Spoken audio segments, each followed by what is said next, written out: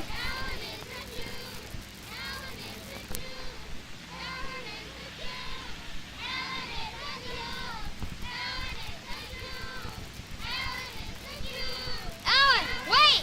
Ellen! Ellen is a Jew! Ellen is a Jew! Me! Joey! Inasmuch as ye have done it unto the least of these, ye have done it unto me.